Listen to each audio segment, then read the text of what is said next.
Welcome to the Shermer High Alumni Association. I'm Kristen, I'm Janine. And I'm Carol. and we rewatch movies from the 80s to determine, did that age well? This week's movie is Flash Gordon, a wild space opera packed with love, lasers, and the heroic fight against Ming the Merciless. Join us as we rewind, rewatch, and remember the decade that shaped us.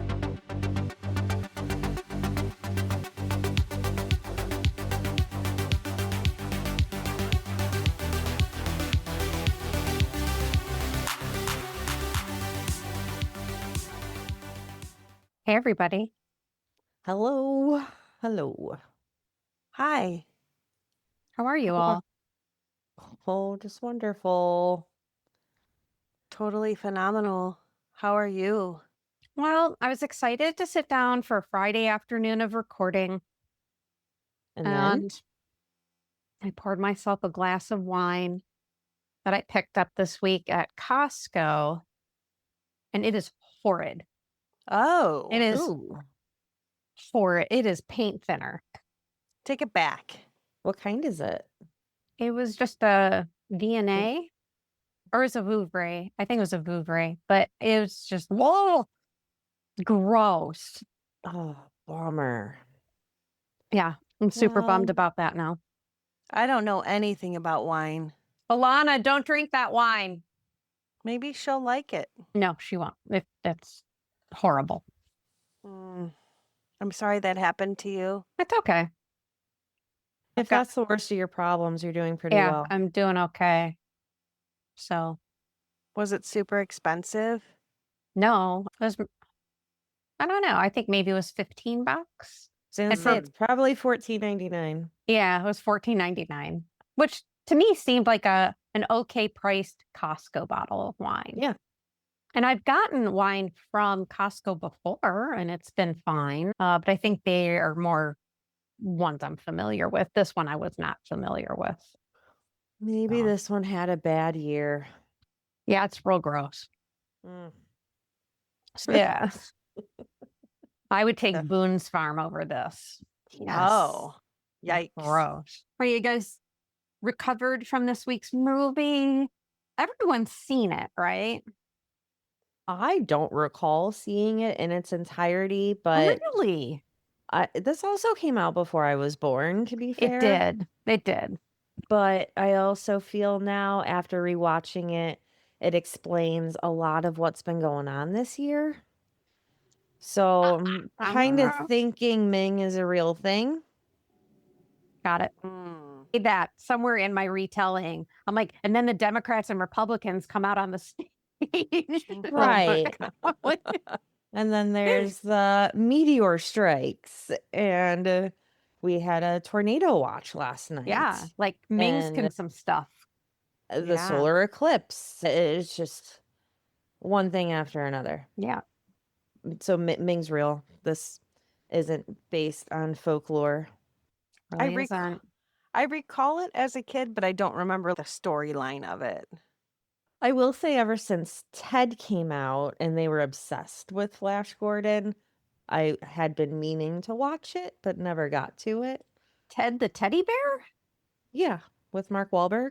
Yeah, there's something Yeah, about the Flash original Gordon? Ted was like all about Flash Gordon, and he was in it. Oh my God. Really? Yeah. Huh. He sees him at a party. He's like, oh my God, it's Flash Gordon. Oh, it's funny. You should watch it. Wait, Like the actual Sam Jones? Yeah. Yeah. wait, I'm we gonna have to don't- rewatch Ted. It's been a long I think I watched Ted on an airplane once. I don't know. I don't think I mentioned that. It Oh, doesn't it's- sound like something you really need to mention. No. Okay, good. Like it was a cameo, right? Yeah. He was in many scenes of the movie, but yeah, he wasn't a main player. It was just funny how the obsession of him. This has been a movie that is like imprinted in my soul. And I think it was one of those first movies that I recall, maybe outside of Star Wars, that was really something of mine and Dad's. Really? Yeah. Did you see it at the theater or at home? I feel like we saw it in a theater, but it also doesn't feel like, because I would have been like, what, 6 And when I it was came out? 3. Yeah, you wouldn't have been. Yeah, no, that would have been a little scary for you, but still scary for me. But it didn't stop him from buying me Star Wars sheets when I was like 5.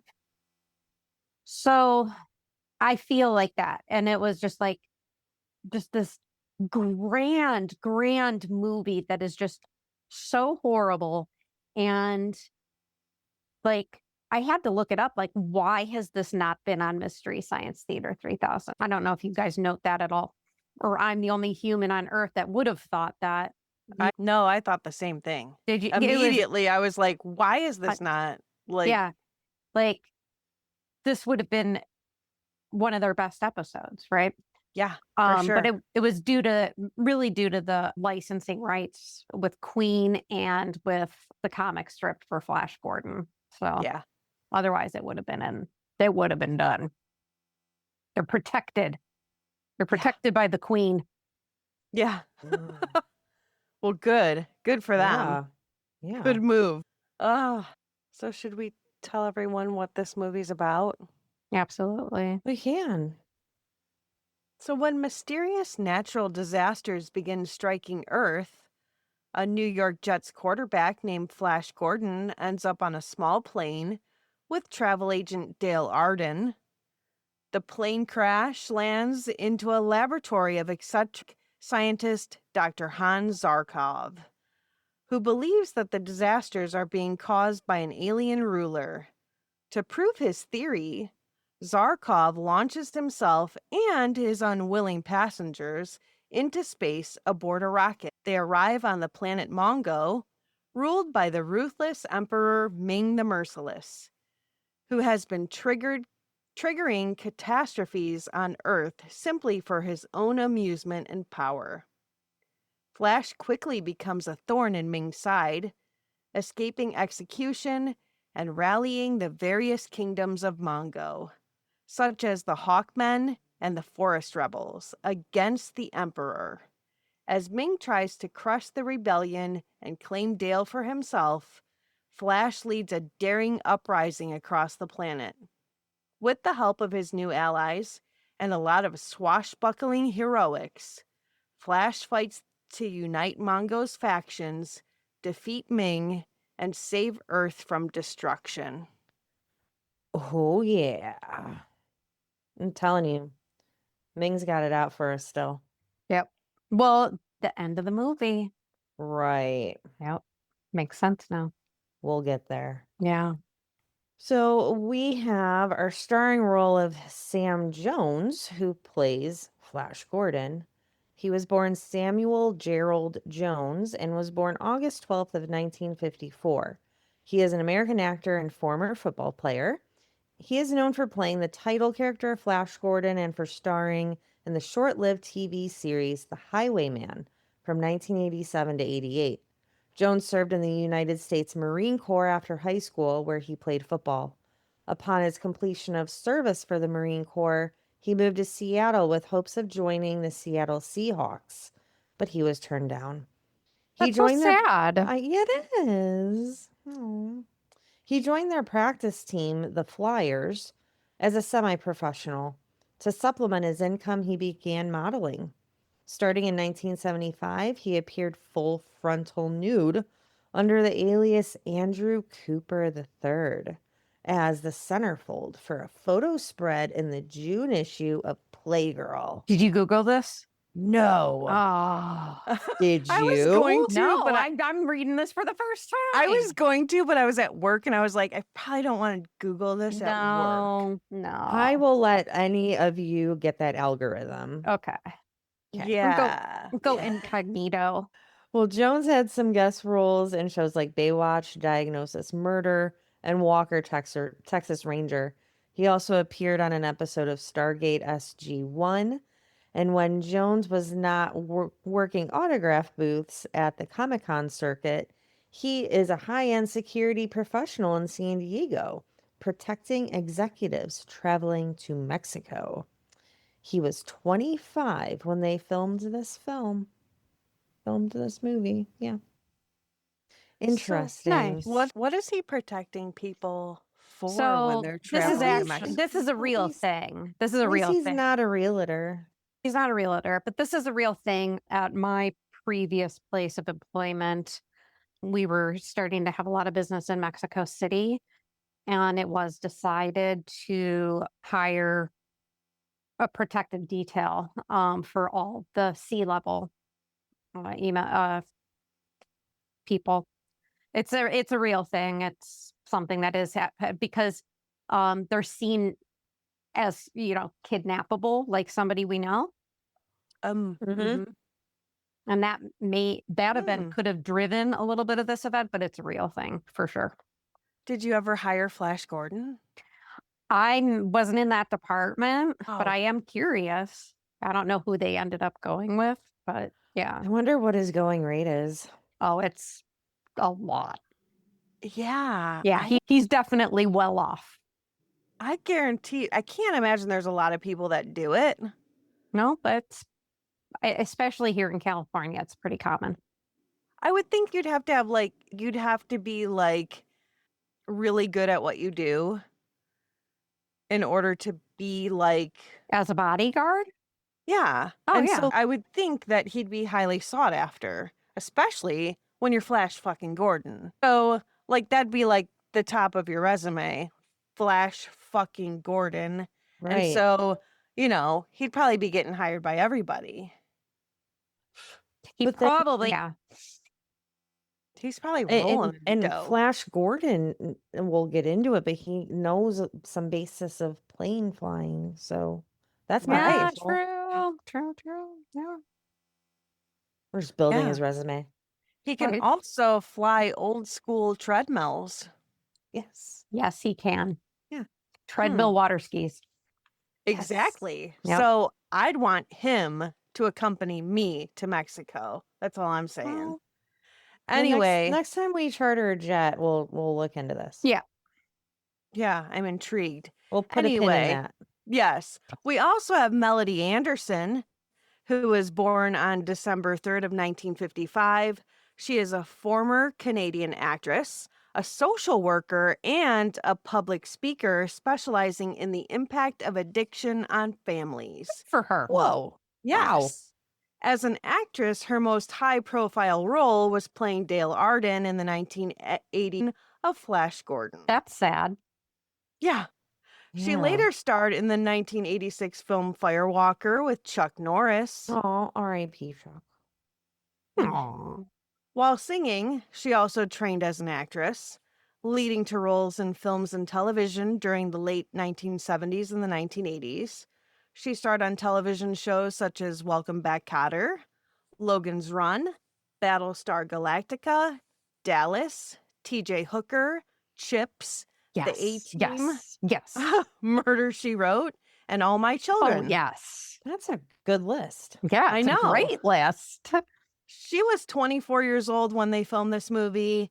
And of course, she plays Dale Arden. Excellent. That's a great name too. Dale Arden. I know. And she was a travel agent, just like Kristen. Nice. Good luck with this one, Carol. There is also Francesca Romana Rivelli, professionally known as Ornella Muti, who was born March 9th of 1955 and is among some of the best-known Italian actresses. Multi-modeled as a teenager and made her film debut in the 1970 film La Moglie Più Bella. Do The that. most- Do that sentence again. It's Muti. Muti that- modeled. What is that? That's her last name. Muti Oh. modeled as a teenager. You said multi. Oh, that's how I read. Okay. Just read it. I got it.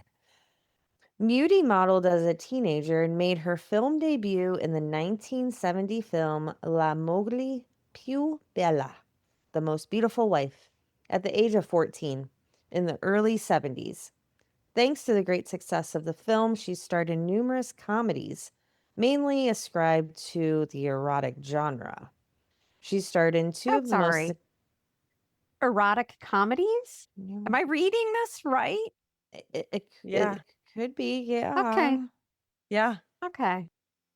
It's a genre. Because I reread it several times. I'm like, no, that's really what it says. Okay. Okay. I'm not going to knock it.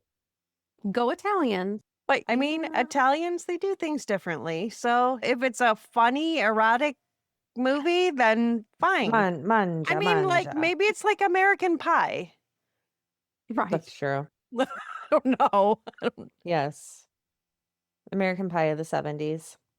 Well, she also starred in two of the most successful comedies in the history of Italian cinema, The Taming of the Scoundrel and Madly in Love.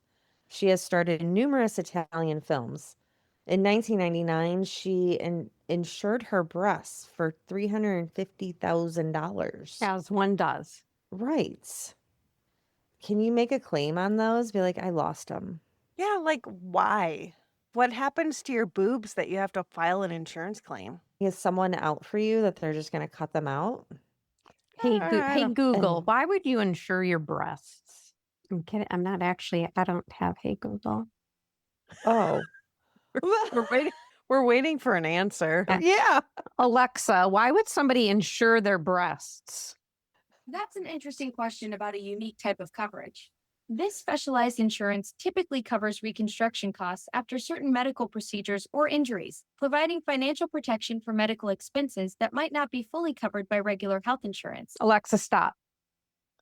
Whatever. Alrighty. I'm not buying it. Okay. Anyway, in 2008, Muti introduced her own line of jewelry and subsequently opened several shops around the world. In July of 2022, Muti was criticized by right-wing and conservative politicians for supporting the legalization of cannabis in Italy. In May of 2025, she joined the cast of Bertrand Mandico's upcoming film Roma Elastica. She was 25 when they filmed this movie, and she plays Princess Aura. Wow. That's quite a life there. Did she have these crazy... So she got these boobs after this movie. I assume so. Yeah. We don't know. The world may never know. I wouldn't insure what she had on this movie. I don't know. Now I need to look her up. It's very interesting. So we also have Max von Sydow, born Karl Adolf von Sydow, who was born April 10th of 1929 and died March 8th of 2020. He was a Swedish and French actor. He had a 70-year career in European and American cinema, television, and theater, appearing in more than 150 films and several television series in multiple languages. He was nominated for 2 Academy Awards for Best Actor for Pell the Conqueror in 1987 and for Best Supporting Actor for Extremely Loud and Incredibly Close in 2011. In 2015, he played the explorer Lor San Tekka in Star Wars The Force Awakens. In 2016, he joined the HBO series Game of Thrones as the Three-Eyed Raven. For his performance, Sydow received his second Primetime Emmy nomination. He was 51 years old when they filmed this movie, and he plays Ming the Merciless. So he was Mm. exactly my age now. Yes. Cool. Yes. So Do what we about do we have Zarkov? He's not in here. I didn't include him because on It's the okay. last okay. movie, I I included did. everybody and you deleted everybody. And did. I was like, well, if I put everybody in there, she's just going to delete them. So I'm not going to include everybody. It's all good. So that's why I didn't go off the rails. Thank you. Sorry. Not All sorry. good. So I thought about it. I really did. And then I was like, no, she's going to delete people. It's okay. So It's okay. it's fine. So this was released December 5th of 1980, rated PG. The budget seems to be kind of up in the air. For some reason, the film house wanted to say it had a 35 or $37 million budget, but it has been narrowed down to more of a $20 to $27 million budget.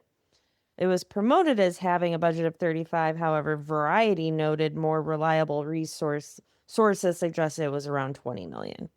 They said it was a very large outlay of money for such frivolity. Oh, calm down, Variety. You're right. And out, so from, yeah, so. Okay, well, say it was 27, right? Let's just say it was 27 million. It brought in 27.1. That Dang. sucks. And that's from the UK Yikes. and the US. Oh, Yeah.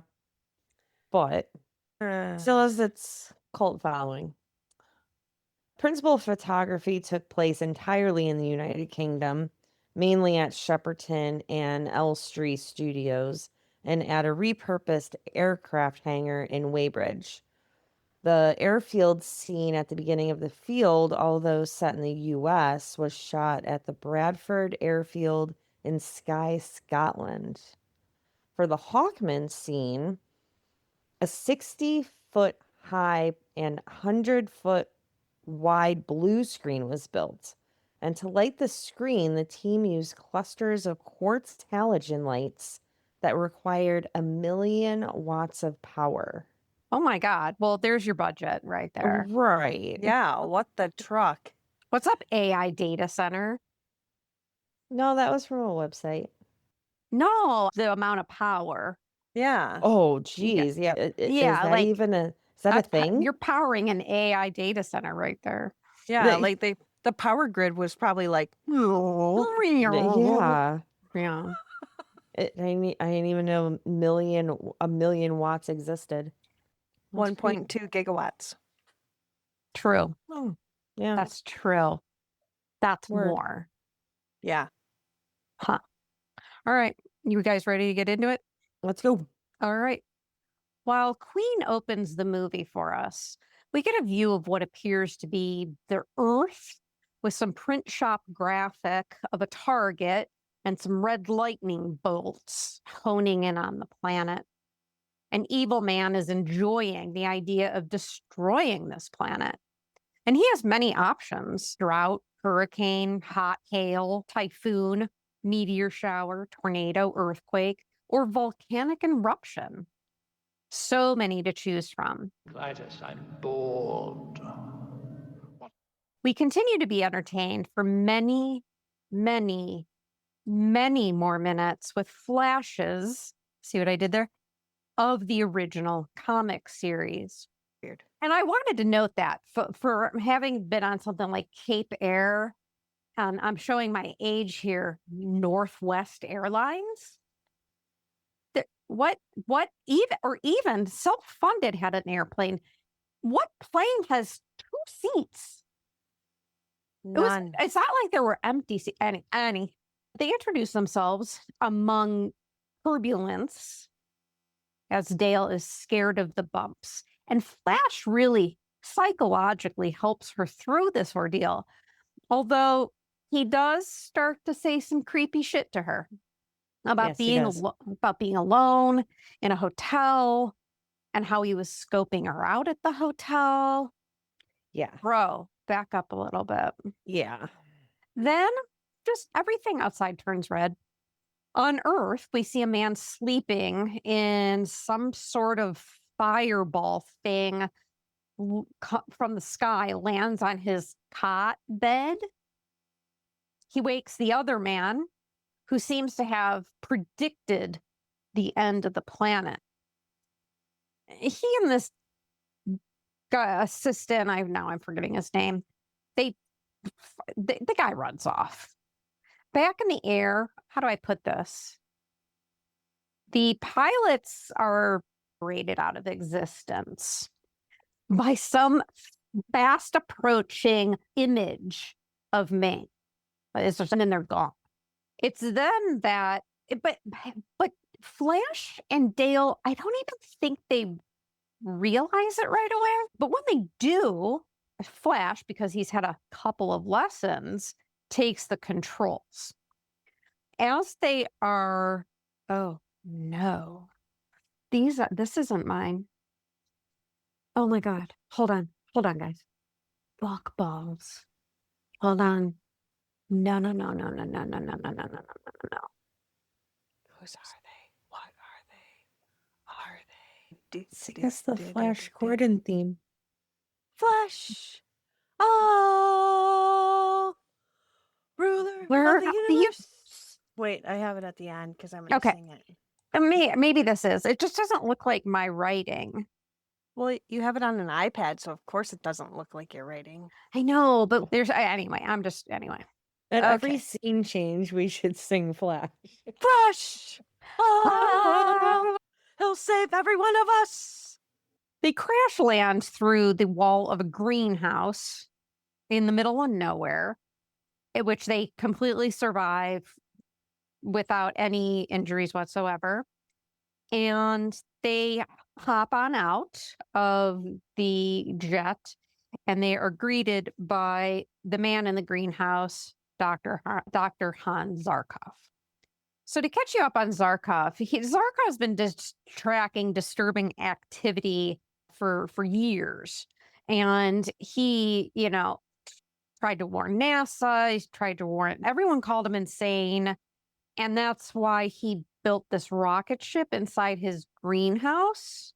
But since his assistant boy ran off, I guess somehow he's not able to launch this rocket by himself because of, like, I don't know, he can't reach the pedal, or somebody dainty has to reach the red pedal.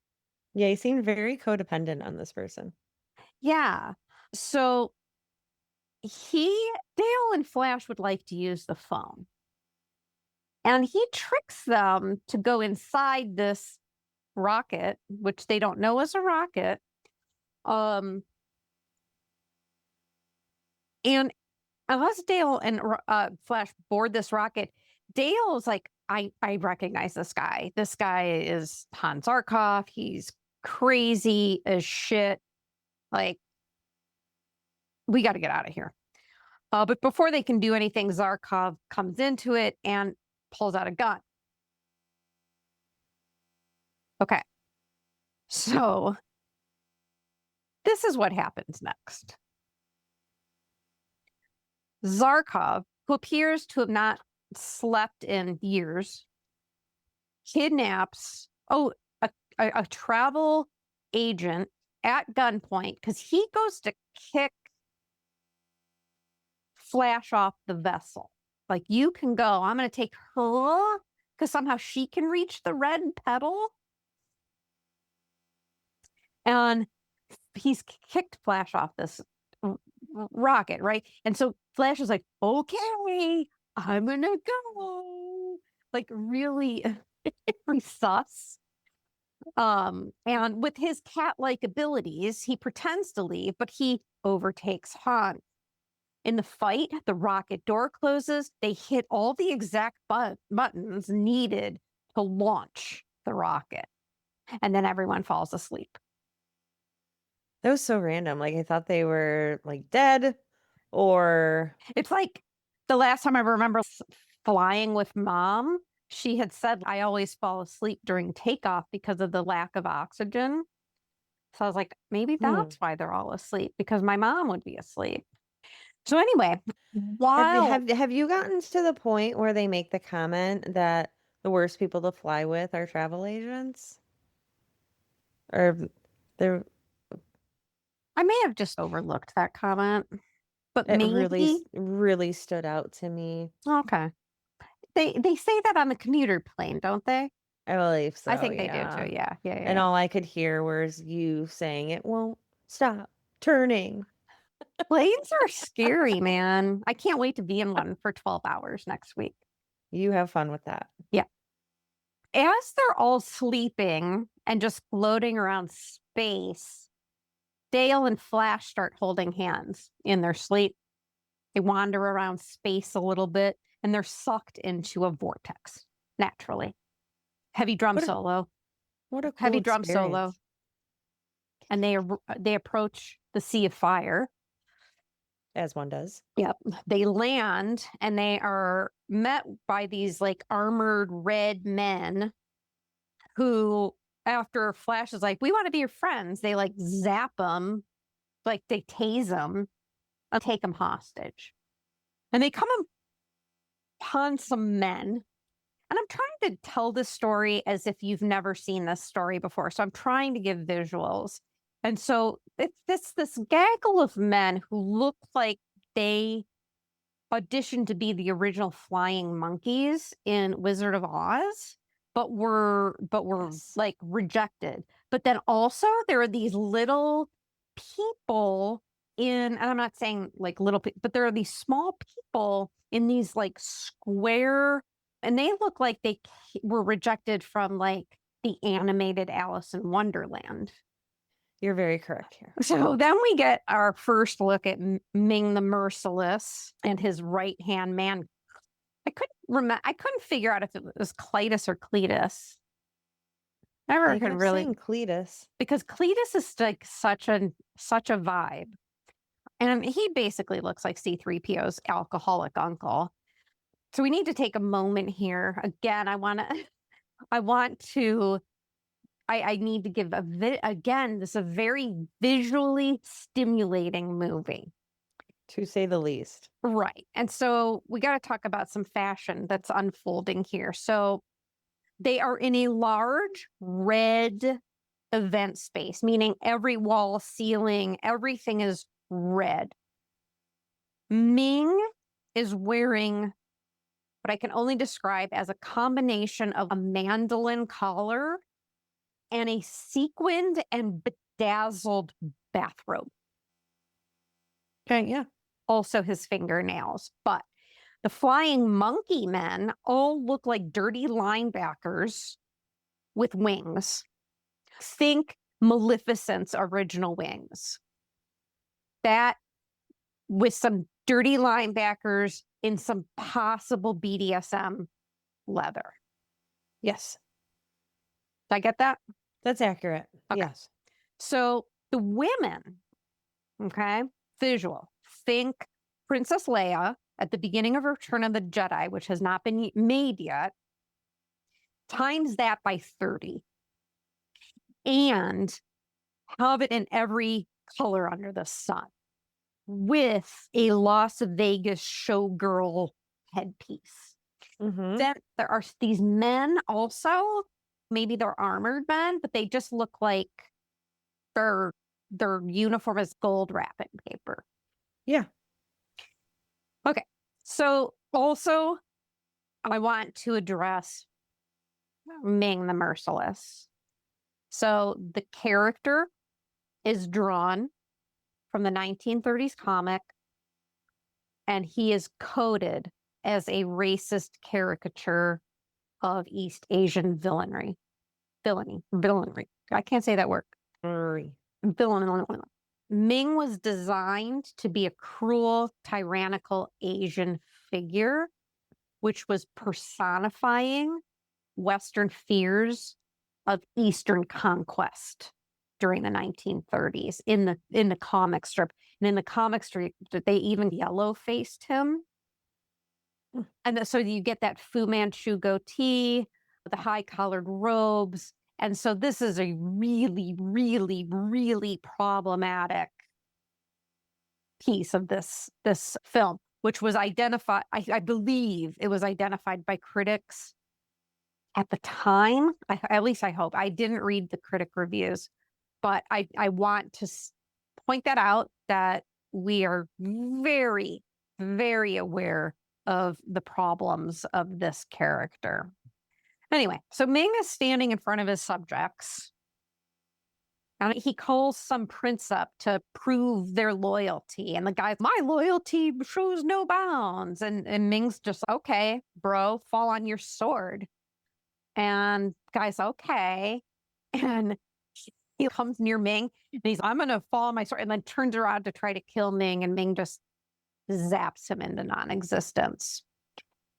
From the wings of the big red room is a woman, again, think Princess Leia bikini, but diamonds. This is Miss Ming's daughter, Princess Aura. She's walking along as the crew is walking into the red event space. And she's got her diamond bikini, but also a badass multicolored boa. And she's pulling along her dog human. I don't know what it was. Okay. She catches Flash's eye, and Flash is kind of like, yeah. And Dale catches this little interaction and she grabs his hand and was like, hey, remember me? What? You guys met 10 minutes ago. I felt like that was really overstepping. He held her hand while they were sleeping, and now she just thinks that what? Well, They're like a thing? did he grab her hand while they were sleeping or did she grab his? Oh, I'm sorry. So they held hands while they were sleeping. Exactly. And now she lays claim on him or something? Right. I feel like Dale's really overstepping some boundaries here. Blah, blah, blah. They go up to Ming and they're introducing themselves.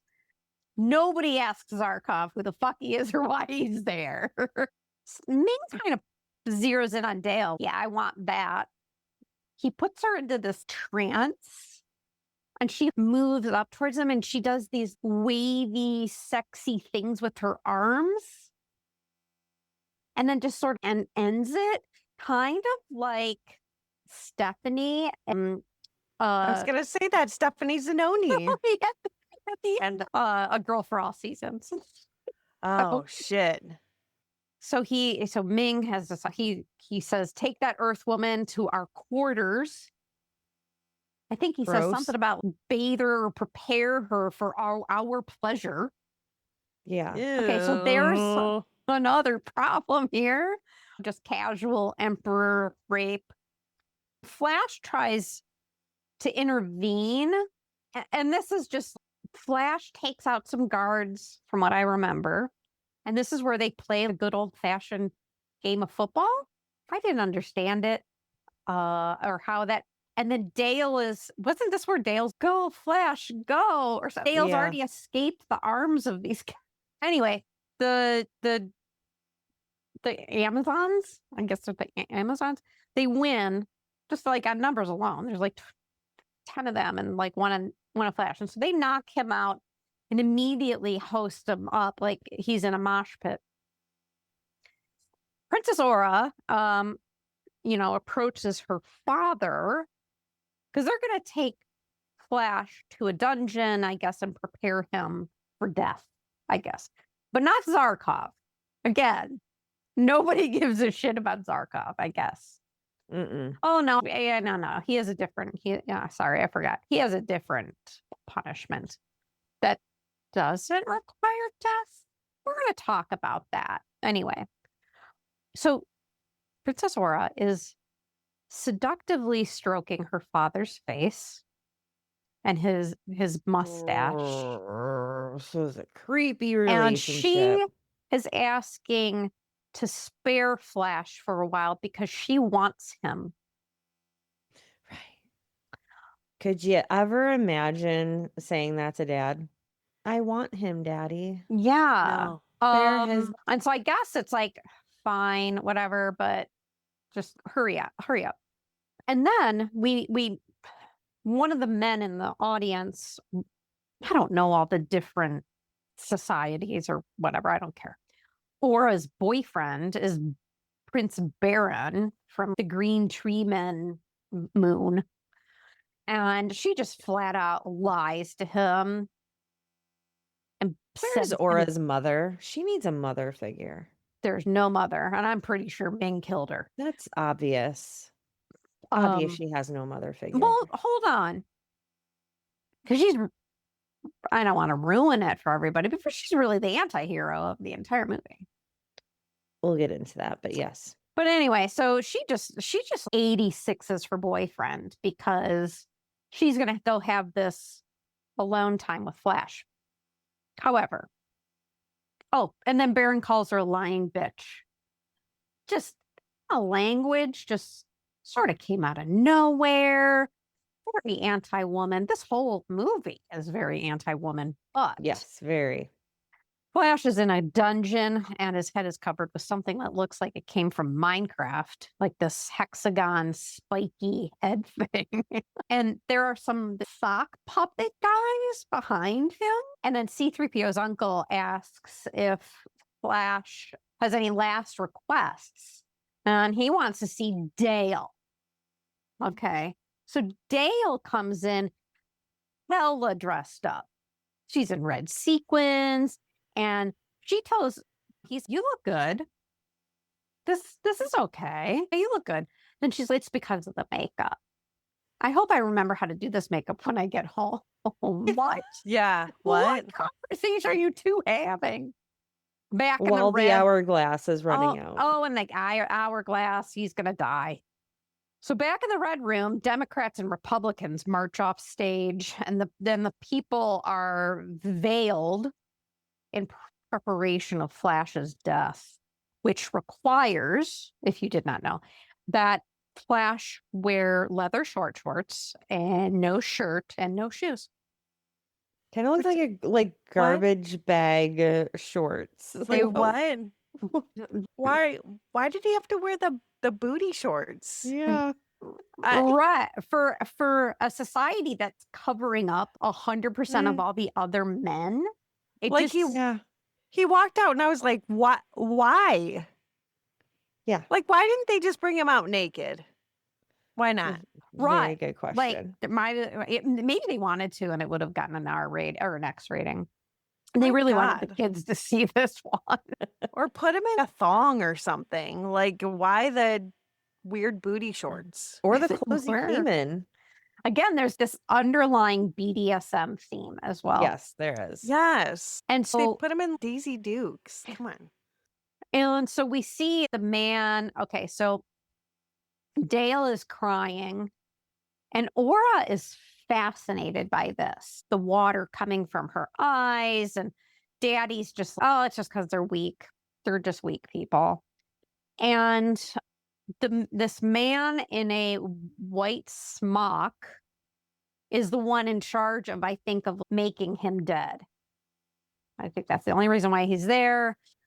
And so they put Flash is put to death. He is placed in a coffin in a room, and Aura and the man in the white smock come into this room, death room, and he's already got a headstone. Do you know how fucking long it takes to get a headstone? Yeah, they must have a headstone dude on staff. Well, also later on when we get to a really, really, really large banner of Dale, do they have in-house a printer, like a like a large scale print shop, some masons, stuff like that. Like they get shit fast. They must have quartz stone, like large slabs of quartz that they just have available to carve. Yeah. That's crazy. It's crazy. So Aura and the man in the white smock come into the room, and Aura now has on this sort of like red superhero costume with one of those headbands you use when you wash your face. Yeah, because she's going to be running track now. Yes.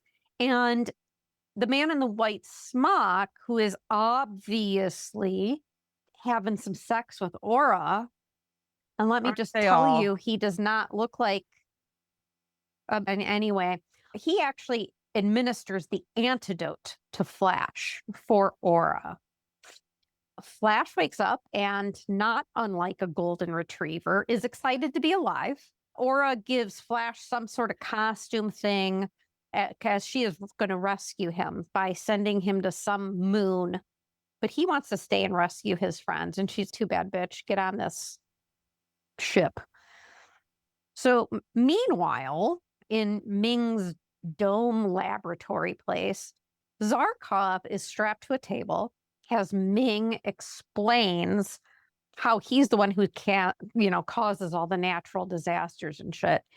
And it's Zarkov's fault that Earth is being destroyed. What? And then some make that make sense. What does it have to do with him? I don't know. And then this Maleficent looking bitch comes out of nowhere. And And they she's never like, explain who she is. and she's like doing some weird shit with her hands. And she's explaining to Zarkov that they're going to erase his mind, like removing things from your pocket. And then you see this montage of events being erased from Zarkov's mind, like back to happier times with a wife, maybe who died in the pool, or maybe it was his mother who died in a pool. There's lots of cats and Oh my tigers God. and Hitler Lots of cats. and a funeral and the Holocaust. And it goes all the way back to his conception.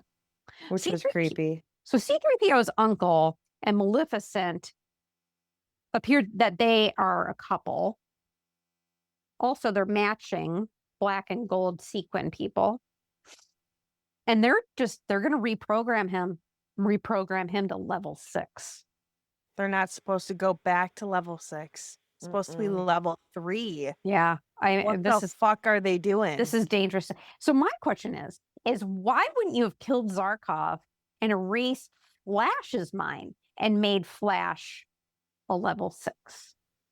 Right. And Wouldn't he's you wanted- younger. Yeah. Wouldn't you wanted the younger, more nimble guy? And he's a football player. Oh, He would have made a great Hawkman. Man, and kept the buff football player. If I'm They could have put him in that fancy leather feather diaper looking thing. Could have been a Hawkman with the wings and. So back on Aura's spacecraft, because she has her own spacecraft. Her and Flash are having some sexy time. She's sitting on him, and she would like to take him one day to her secret pleasure moon. Meanwhile, Dale is taken to Ming's harem, which is basically like a luxurious holding pen for women. And she's being dressed in this white satiny gown by these beautiful showgirl women slaves. This woman, Hedonia, offers her a potion to make her time with Ming more agreeable. Dale's going to get wasted. Yeah, she's getting white girl wasted on green juice. Yeah, Flash notices Aura has a telekinetic thought transfer device. And it looks kind of like if Dyson made a like beauty salon hairdryer. That's what it looks like to me. As if Dyson like from the Jetsons. Yeah. And so he wants to use it to contact Dale, but Aura won't give it to him. So he grabs the control and he's gonna crash the spacecraft into nothing. And the pleasure dome, right? I don't know. And he does that until Aura agrees. And so Flash now telekinetically contacts Dale to let her know that he's alive. And Dale cannot believe it. He explains he's in a rocket on his way to Arborea, where Prince Baron lives. Okay, so he's communicating telekinetically to Dale while he's having some sexy time with Aura. So you're a piece of shit. That's so gross. And his thoughts get over to Dale. Like, oh, this is really turning me on. Yeah, this girl's turning me on. Oh my God, this girl's really turning me on. I didn't quite get that. Think it again. And she's, what? What are you talking about? And he's nothing. And he's just keep with this. Stay with this. I don't think I can do this. And he's fake it out. Girls know how to do that. What? Dale's laying in this big, huge, round harem bed. And she convinces one of the sexy lady slaves to drink this absinthe shit to knock her out so she can escape. Ming arrives to his harem bed and unbuckles his belt and starts feeling up Dale's leg. But wait, it's not. Dale is now in a gold slave outfit. She outsmarts some of the Amazons out of the blue unknown karate skills to take them over. Steals a gun, she's shooting at some, she's hitting some with her. Oh, she does some flips. She kills some more red men. And I did dig up the original script for this movie. Nice. That is some of the research I did this week, because the karate skills really came out of left field, or whatever she was doing, ninja shit. And in the original script, when they get on the plane, she's reading a book titled something like Karate and the Single Girl. Whoa. And that is cut out of the movie. That's not in the movie, but that ties back into this. She just out of nowhere does this like karate flips and stuff. Anyway, so she meets up in the hallway with Zarkov and she's like, hey, buddy. And she tells him about Flash, that Flash is still alive. And She was very quick to spill the tea. she really was. And she's telling him everything, but C-3PO's uncle and Maleficent hear this on the security feed. And Ming comes into the security office and he's pissed because Dale is gone. And the thing is on now looks like he has boob patches. Before he had this kind of larger centered sequined thing, but now they're like at his boob places. Yeah, it looks like he just has a plain shirt, but let's Yeah, put like like- fake boobs on it. Is that just what Ming wears before he's going to have the sex? Yeah. So let's get these fake boobs on my shirt. Well, we can talk more about Ming's sex in a minute, but Do we Fla- have to? well, kinda. Flash and Aura are on Astoria to meet up with Prince Baron, who is in the midst of an initiation that involves a lot of moaning and the pumping up and down of sticks in their hands, and then This putting was hands in the super hole. questionable. It's super weird. Oh my It's super God. weird. Aura wants Baron to help him get Flash out, and she forbids him to hurt Flash. She's got to go. She's got to go. She's got to get back to Mongrel or Mongo or whatever the fuck it's called. But hey, she showed up. Right. But she showed up. So in one breath, I'm so glad you're here. Also, you suck as a human being. Paul and Zarkov have escaped. We don't see exactly what they have escaped on, so I'll save that for later. But they are captured by the flying monkey Hawkmen.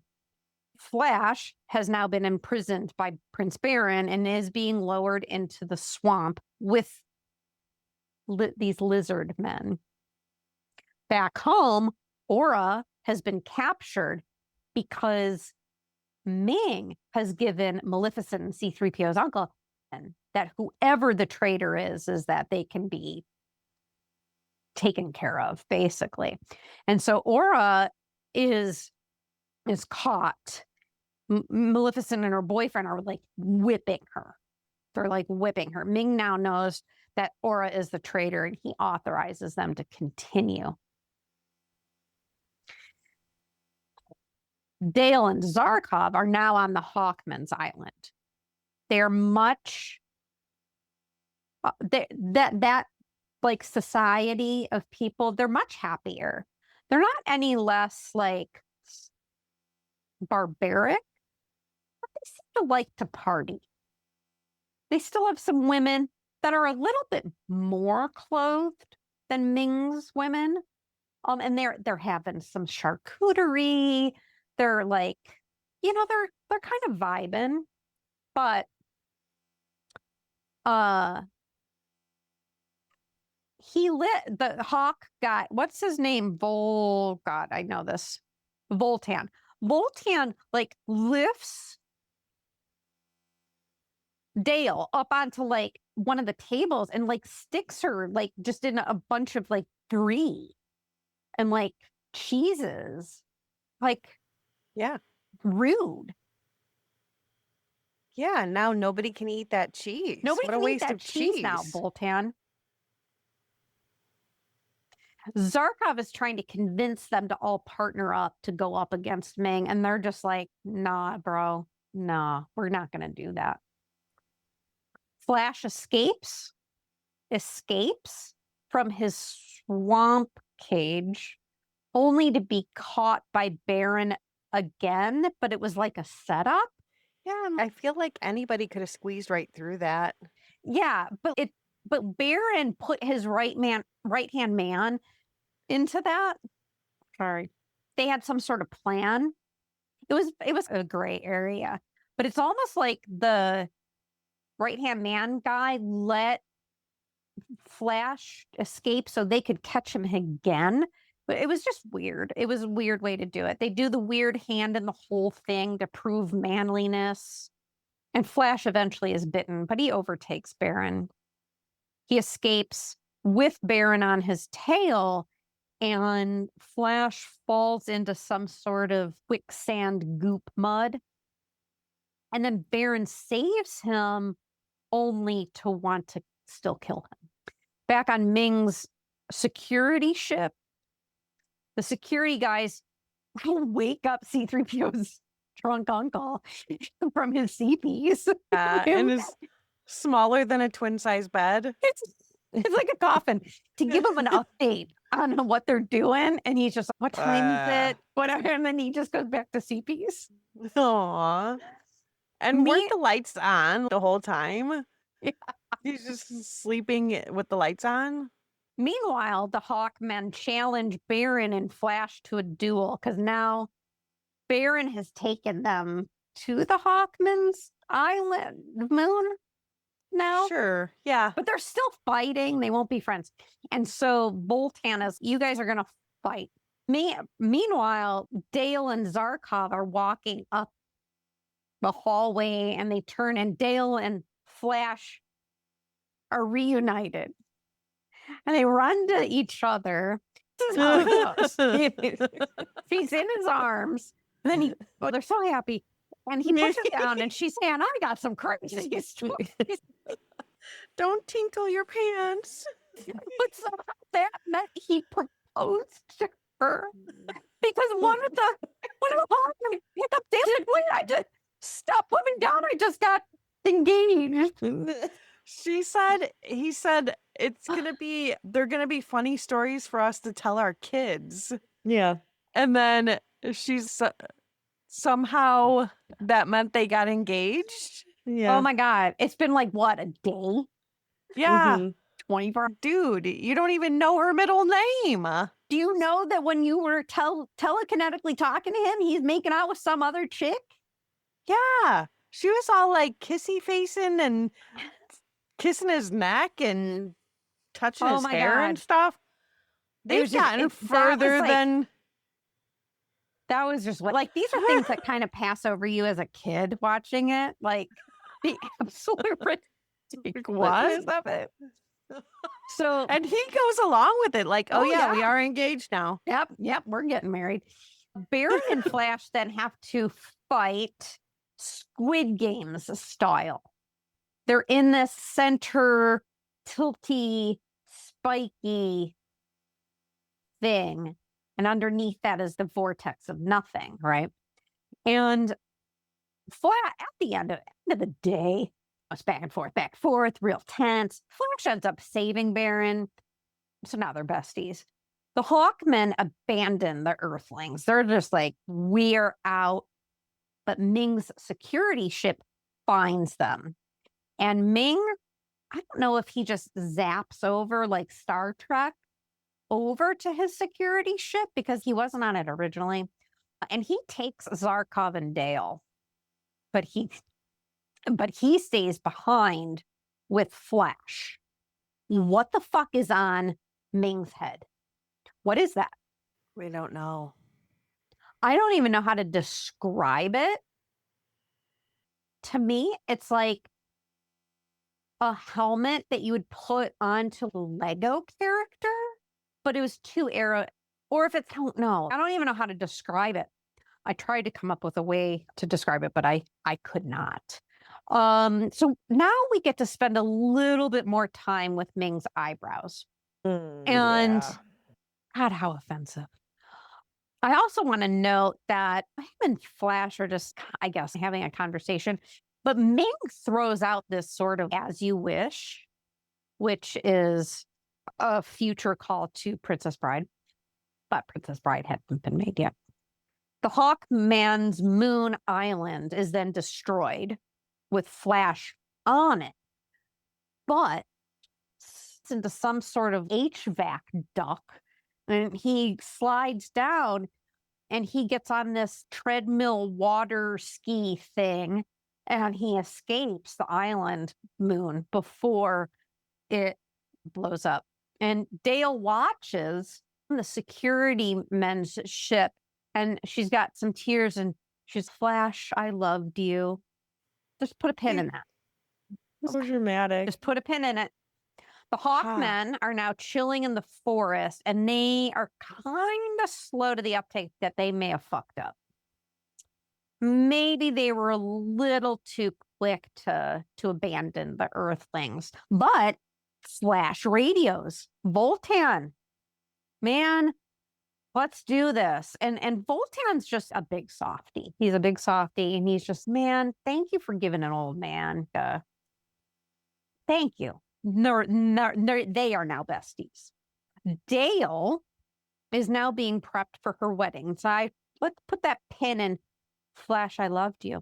Dale is now being prepped for her wedding and is wearing this fire, baby blue and pink robe. And I would wear that. That is what Moo wearers like myself, that is what we are striving to wear at some point. So if somebody could make me that, I will wear it.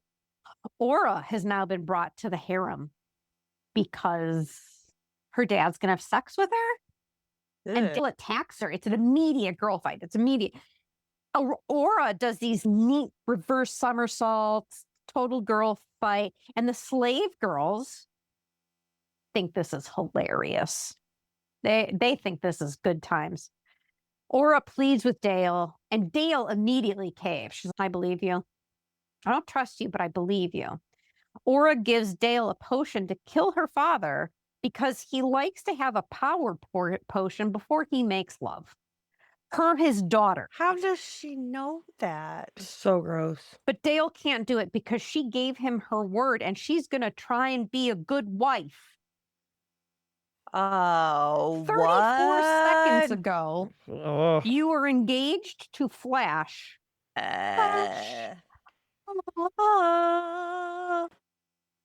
Flash is the decoy. He is going to bait the security men into following him through a cloud. And they take it. They take it. The thousands of Hawkmen are waiting. And fighting ensues. There's drums, and the drums are drumming, and Flash and the Hawkmen take over Ming's security ship. Back on Ming's island moon, everyone is preparing for the wedding. There is a banner of Dale, who at some point sat for a wedding photo. How did this get made? I cannot get They have a of the print shop because we didn't, even in 1980, we had no way here on Earth to do really that kind of large format printing. It all had to be, again, go back to Xanadu. They're painting those album covers, people. Yeah. So Maleficent is on this old-timey mic, and she's announcing, while you're waiting for this wedding, you can now watch the execution of Zarkov and Baron for your viewing pleasure. Aura is being taken somewhere. Maybe she's being taken to now get ready for her dad's wedding. We don't know. But she beats up the Amazon man and goes and saves Baron and Zarkov. So they escape.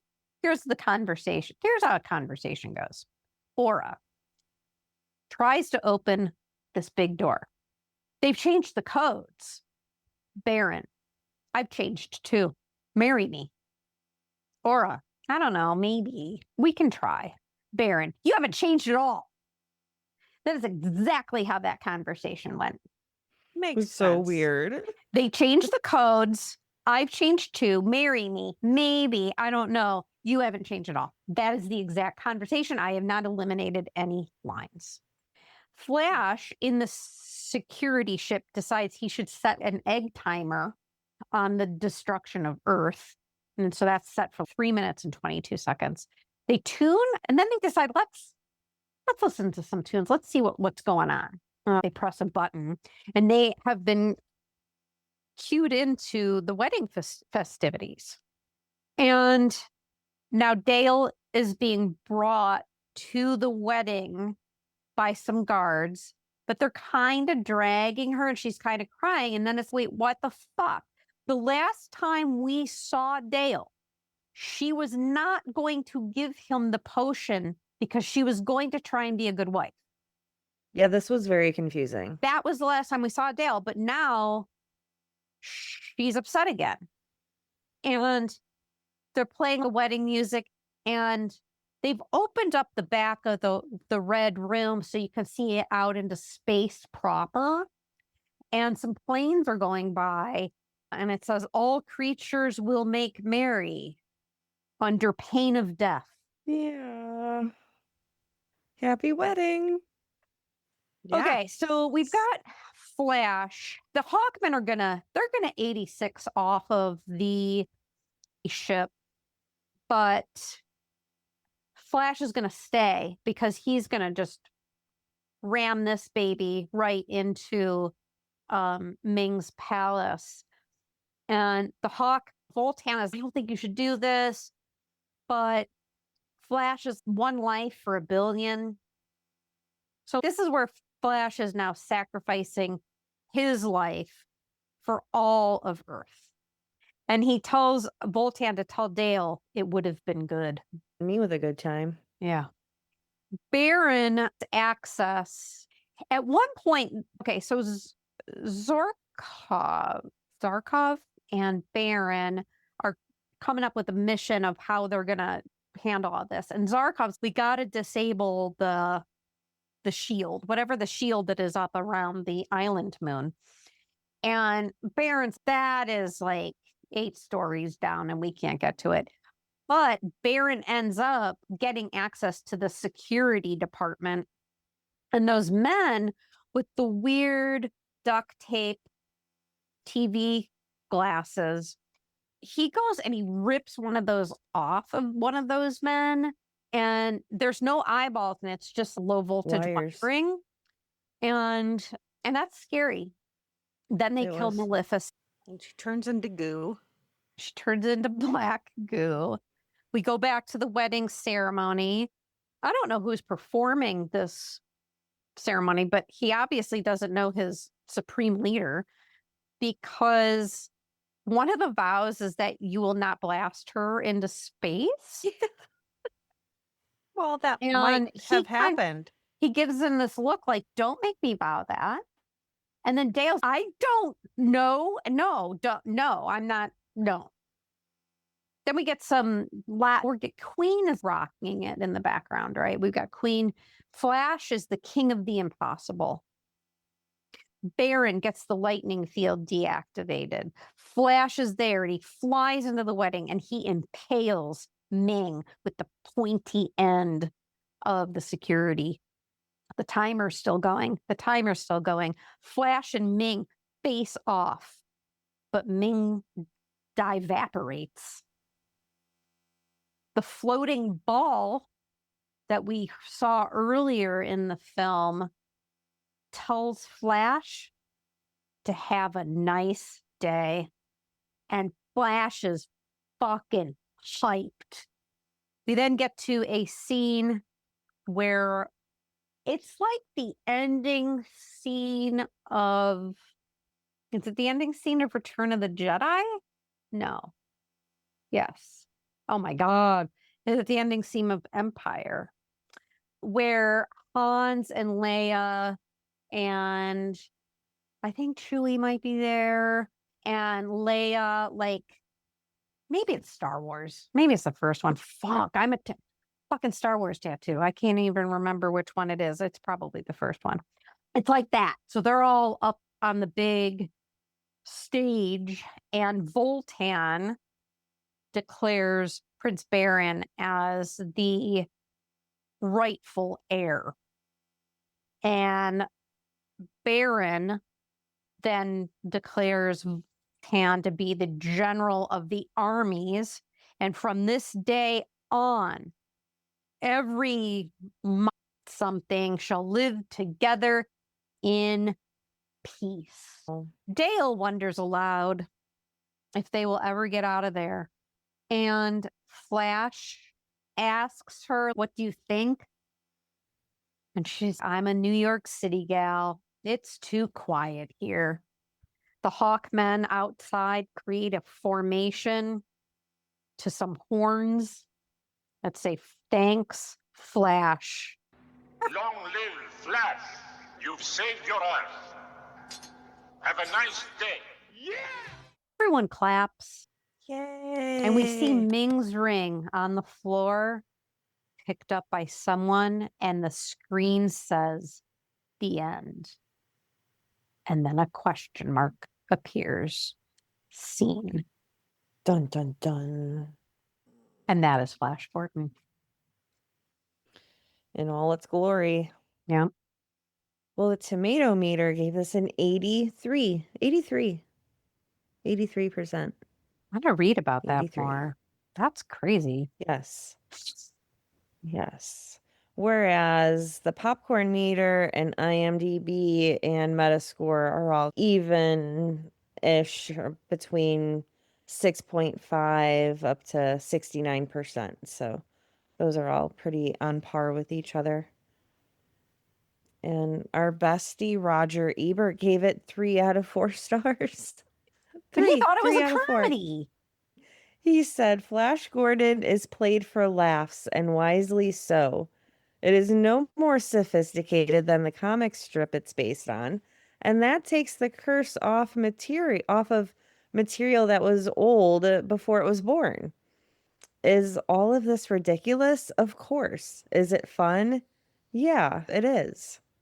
So yeah, he thought it was like mocking the original. It seems. I'm confused. Because there's nothing funny. There's nothing No, ha ha ha in this movie. This is not a comedy.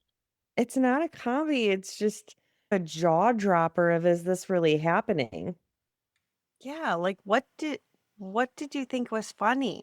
Besides the fact that like some of the costumes, the people that like the red guys that look like Hubert. But I don't get it. Is this classified as a comedy? Does anybody else refer to it as a comedy? You guys No, did the thought notes. it I didn't do was- the notes. I thought it was more sci-fi. Hold on. Okay. It is categorized on IMDb as dystopian sci-fi, space sci-fi, Right. superhero, action, adventure, sci-fi. Under no pretense is this comedy. So Ebert, Well, no, I see something that says the 1980 Flash Gordon film is considered a campy space opera comedy. but who said that? Where do you see that? Who said On it? Wiki? But who said it? I don't know. Right. So just like my grandma could have wrote that. Well, let me do some research. Did your grandma say that? Maybe. I'm just saying it wasn't. The Guardian. The Guardian and the Irish Times. Okay, so over in the UK. Yeah. But I there is no indication that Mike Hodges or anyone from Alex Raymond's comic strip indicated that this was going to be made as a campy, like, no. Mm-mm. Not at all. No. And the New Yorker's Pauline Kael described Flash Gordon as having some of the knowing, pleasurable giddiness of the fast-moving Bonds. the director, Mike Hodges, gets right into comic strip sensibility and pacing. Whatever. What is she talking about? I never know what she's talking about. I very rarely understand her. And Todd McCarthy of Variety called it a pretty but dumb sci-fi pick, which lacks the wit and verve of Superman. However, he thought it would be a good holiday moneymaker and that audiences might find the badness of Jones's performance part of the fun of the film. So, yeah. Interesting. But so yeah, critics went mid-range, but seems like viewers, the regular old schmoes, really liked it. And Roger Ebert. So what do you guys rate this? I go last. I'll go first. I give it a not really. A high end. Flash. I actually go kind of cringe. Okay. How they were treating women in this just was cringy to me. And Aura, she was a whore. Whores get me kind of cringed out. Yeah. Okay. Because she was married to Baron. She wasn't married to Baron. Yeah, she was. No, she wasn't. No, he was a boy. He was like a boyfriend. Okay. Well, there you go. She has too Kinda. many, right? Too many boy toys and just her creepy relationship with her dad. That creeped me out. So, Okay. yeah, I'm kind of cringed. Yeah, no, I would definitely not watch this again. I think ever. I'm Okay. mildly curious about any sequels, however, and how ridiculous those may be. But yeah, my mouth was very dry watching this because my jaw was just on the ground the whole time, wondering if it was serious and not really sure what to make of it because it was literally Star Wars met Wizard of Oz. And it was a lot. But yeah, overall, I find it to be comedic just in the way it was laid out with the storyline and the one-liners and the conversations that made absolutely no sense. Question we don't necessarily answer is the first question in our intro is, did it age well? So like cringe is one thing. Is cringe I guess I get confused sometimes. There's a cringe factor. Did it age well? Are you going to rewatch it? I don't say I take aging well and cringe on an even par.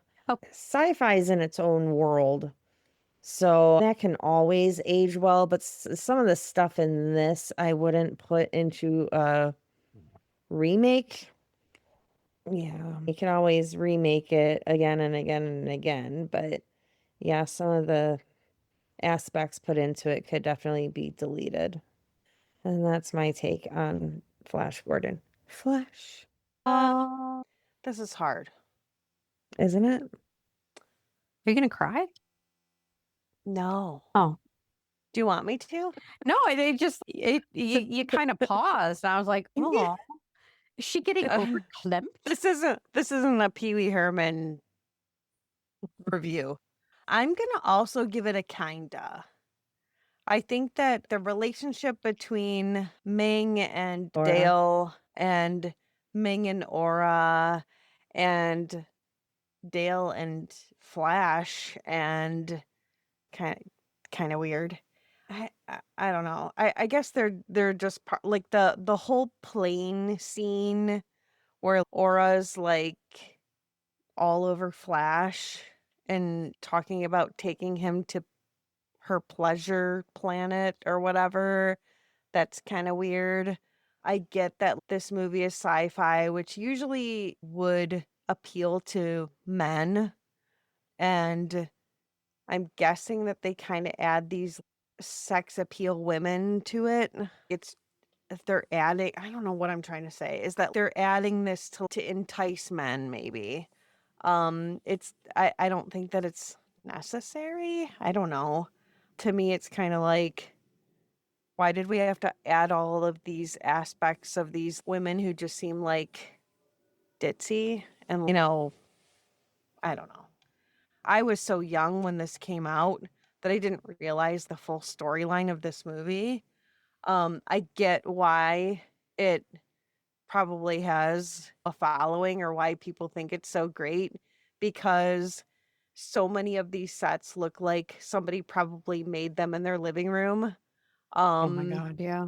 There's so many parts of it that you're like, I think I could have made that with cardboard, or the costumes are just, they're fabulous. The sequins are fabulous. Just it's so great in so many aspects. I kept thinking while I was watching it, there's so many parts of it that remind me of Star Wars. And I'm like, but Star Wars wasn't made yet. Yeah, it was. Well, Star Wars it- came out in 77 Yeah. well, I kept thinking, why is there a connection to Star Wars? because there me. is this connection to Star Wars. Right. Yeah. And so then I realized that after looking at it is that George Lucas actually offered to direct a Flash Gordon film, and Correct. they Yeah. turned him down. And so now I realize why this was so, there's so many aspects of this that seem very Star Wars-esque.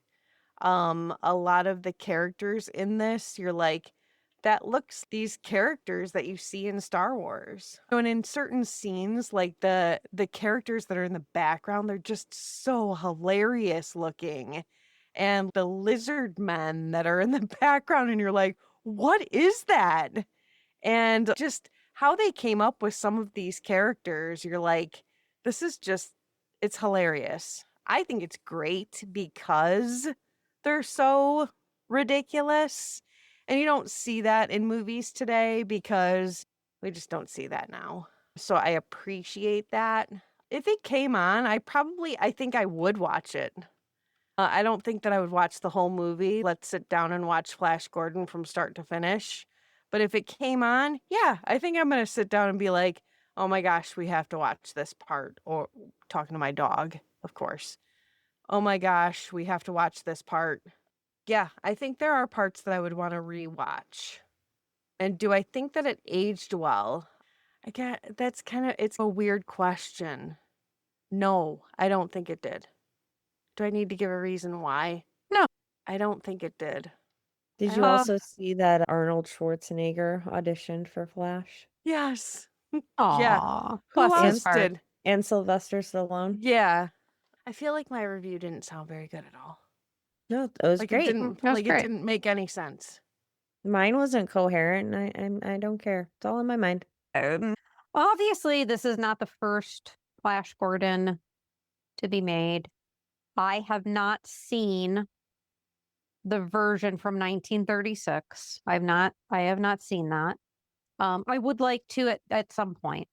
And I think perhaps the one from 1936 was just as bad.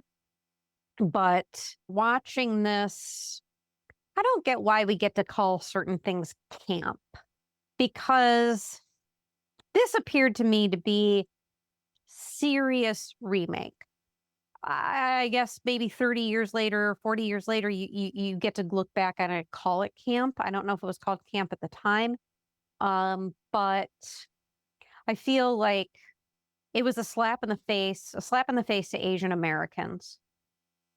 People in Asia don't know about this movie. They don't care about this movie. Their style of humor is completely different. They don't give a fuck about this movie. But to Asian Americans in 1980, this to me is an affront. Not in the United States, but I believe in the UK. Ming was designed during this whole xenophobia towards Eastern Asian people. And I think it was the British Board of Film Classification at that time described this as dubious, if not outright offensive, due to the likely intentional hair and makeup used to code him as East Asian. But none of us can go back to 1980. And I don't know. I think I could say the same thing about things that happened in Kill Bill. I think I could point out multiple other movies where this kind of trope is used. That on top of just the general portrayal of women objects, it didn't age well. It didn't age well. Ming the Merciless did not age well. I'm going to have to go. I don't even know where and I hate to say, I'm going to go super cringe on this. While it's super problematic, for me, it doesn't hit as bad. It still doesn't hit as bad as Adventures in Babysitting does for me. But I'm going to go super cringe on this. It did not age well. All right. Am I going to watch it again? Yeah, absolutely I am. The visuals of this movie is Gold. it's like rubbernecking. It's like rubbernecking an accident. It's me. It's like it's just one of those things that is just like, this was made. This was sparkly. This is Queen. Like, composed the fucking soundtrack. Nothing's been done like that since The Who did Tommy. Yeah. So in that way, like, it makes it this sort of historically accurate film, or historically significant film, because Queen did the composition. So yes, I am going to watch it again, but I'm going to go super cringe.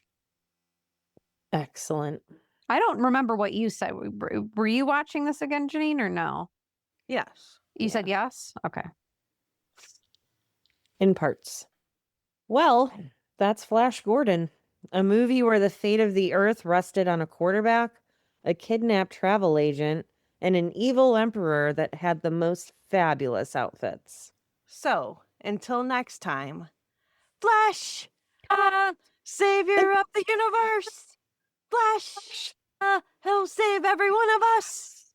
Thanks for joining us at the Shermer High Alumni Association. If you had as much fun as we did, hit follow, leave a review, and share this episode with your fellow 80s movie lovers. Until next time, be kind, and don't forget to rewind. Bye. Bye. Flash.